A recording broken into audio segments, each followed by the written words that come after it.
How to Consummate a 1031 Exchange Properly, narrated and explained by Jonathan Weir. Most of us have either heard of a 1031 exchange or have done one in the past. However, there are some insecurities and misunderstandings with this type of transaction solely because I think there's a lack of education on how to actually consummate the exchange correctly.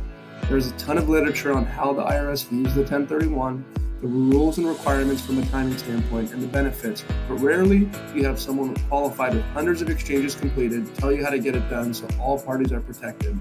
This quick video will break it down on how I have worked with exchange clients in the past and protected their best interest while getting them from point A to point B. I hear this all the time from clients. What if I don't identify a property in 45 days? What if I don't find anything I like? I want to find my upleg first. I'm interested, but show me a property first. These are all normal things to think or want if you're considering an exchange, so let me break it down step by step on how this is done. Step 1. This may seem backwards, but the first step in the process for a successful exchange is listing your property. This enables you to expose your property completely to all active buyers. This part of the process allows you to uncover realistic pricing on your property. It also puts you in a position of power. I did not say accept any offers, rather have your broker keep those buyers at the table and interested. Pent-up demand is good. Step 2, which actually happens at the same time as step 1, have your broker send you any and all viable exchange options for you to look at and identify how they would work for your exchange.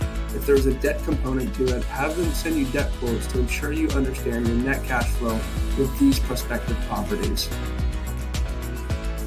Step 3. Once you've identified a property you like, have your broker submit an offer on the property. You now can even put on that offer that you are in an exchange, and it will help you win the deal if there's competition. Sellers and listing agents love working with exchange buyers and actually prefer to do so because it's the highest probability closing ratio.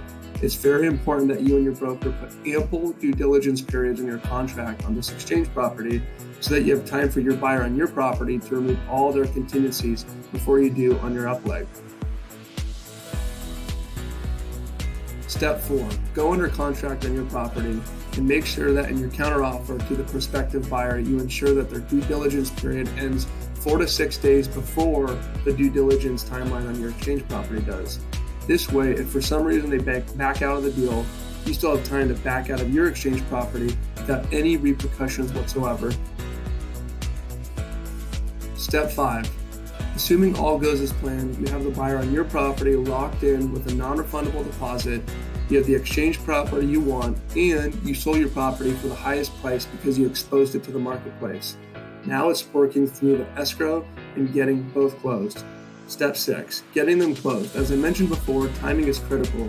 By doing exchanges how I am suggesting, we can also ensure a short lapse of income between selling and buying.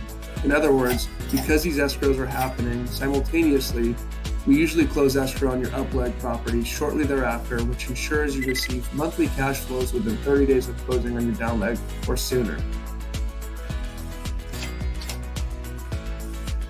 And that is how you complete the exchange correctly.